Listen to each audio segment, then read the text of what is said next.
Assalamualaikum warahmatullahi wabarakatuh. Nama saya Kamal Idris dari kelas R4H dengan NPM 2020 4350 2380. Saya akan menjelaskan materi pertemuan 14, Concurrency dan Recovery Control.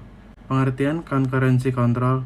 Concurrency Control atau pengontrolan konkurensi merupakan salah satu fungsi dari DBMS. Pada DBMS terpusat, multi-user dapat mengakses sejumlah transaksi pada waktu bersamaan. Penggunaan multi-user pada DBMS berpeluang terjadinya inkonsistensi basis data. Maka perlu adanya pengendalian persaingan eksekusi transaksi atau concurrency control. Transaksi yang konkuren banyak dipilih dibandingkan transaksi secara serial. A. Idle time atau waktu menganggur kecil. Aktivitas transaksi terbagi dua, yaitu aktivitas I/O seperti pengaksesan disk, penulisan ke monitor, aktivitas CPU seperti proses perhitungan pembandingan. B. Response time atau waktu tanggap lebih baik. Permasalahan yang terjadi dalam konkurensi, loss update atau modifikasi yang hilang. Uncommitted dependency atau ketergantungan yang tidak sukses atau modifikasi sementara. Inconsistent analysis atau analisa yang tidak konsisten. Loss update atau modifikasi yang hilang. Masalah operasi yang sukses dari seorang pengguna kemudian ditindih oleh operasi update dari pengguna. Keterangan modifikasi pada T2 akan hilang karena T1 akan memodifikasi tanpa memperhatikan modifikasi dari T2 pada waktu T3. Uncommitted dependency atau ketergantungan yang tidak sukses atau modifikasi sementara. Masalah terjadi saat suatu transaksi membaca data dari transaksi lain yang belum di-commit. Jika setelah rollback membaca atau modifikasi data, maka akan membaca atau memodifikasi data yang salah. Inconsistent analysis. Masalah terjadi saat satu transaksi membaca beberapa nilai tetapi transaksi kedua pada waktu sama memodifikasi nilai tersebut. Teknik pengontrolan konkurensi. Pertama, locking. Apabila suatu transaksi mengakses suatu data, maka suatu lock atau kunci dapat mencegah pengaksesan oleh transaksi lain. 2. Time stepping. Time stepping merupakan suatu identitas waktu dimulainya suatu transaksi. Time stepping mengatur prioritas transaksi berdasarkan timestamp. Timestamp terkecil merupakan transaksi paling duluan. Jika terjadi konflik, transaksi di restart. 3. Optimistic.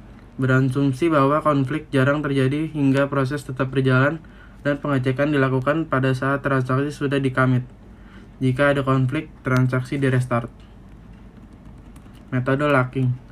Prosedur untuk mengontrol pengaksesan data secara konkuren. Apabila satu transaksi mengakses basis data, suatu lock atau kunci akan menolak pengaksesan transaksi lain untuk mencegah modifikasi yang tidak benar. Jenis kunci yang digunakan pada metode locking. 1. Kunci reads atau digunakan bersama. Jika transaksi mempunyai kunci terhadap suatu data, maka dia dapat melakukan operasi read tetapi tidak dapat melakukan operasi update terhadap data tersebut. 2. Kunci write atau eksklusif. Jika transaksi mempunyai kunci write terhadap suatu data, maka dia dapat melakukan operasi read maupun operasi update terhadap data tersebut. 3. Matrix locking. Deadlock. Suatu situasi di mana dua atau lebih transaksi masing-masing menunggu atau wait suatu kunci yang ditahan oleh transaksi lain untuk dilepaskan. Teknik menangani deadlock. Deadlock prevention. DBMS mengamati transaksi apakah menimbulkan deadlock atau tidak akan membiarkan deadlock terjadi. Deadlock prevention and recovery. DBMS membiarkan terjadinya deadlock, mengenalinya lalu menanganinya. Transaksi deadlock. Timestamp. Timestamp merupakan suatu identifikasi unik dibuat DBMS yang mengindikasikan waktu mulai relatif dari suatu transaksi dengan waktu sistem atau penambahan pada counter logik setiap waktu transaksi dimulai. Suatu protokol yang menyusun transaksi secara global, di mana transaksi yang tertua transaksi dengan timestamp terkecil mendapat prioritas utama dari konflik tersebut. Optimistik, berbasis pada asumsi bahwa pada lingkungan tertentu jarang terjadi konflik sehingga lebih efisien membiarkan transaksi dieksekusi. Kemudian pada saat akan di-commit, diidentifikasi apakah akan timbul konflik. Jika iya, maka transaksi harus di-rollback atau diproses ulang. Recovery control. Recovery basis data merupakan suatu proses penyimpanan kembali basis data pada keadaan yang benar sebelum terjadi kegagalan atau failure. Penyebab kegagalan. Yang pertama, sistem crash atau kerusakan sistem akibat kesalahan pada perangkat keras atau lunak menyebabkan kehilangan memori utama. 2. Media failure atau kegagalan pada media. Media tidak dapat membaca, menyebabkan kehilangan sebagian dari penyimpanan sekunder. 3. Application software error atau kesalahan pada perangkat lunak.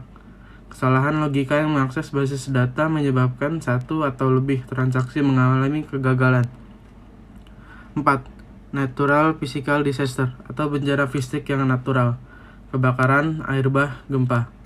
5. Sabotase, kerusakan pada data, fasilitas perangkat lunak dan keras yang disengaja. Terima kasih atas perhatiannya. Wassalamualaikum warahmatullahi wabarakatuh.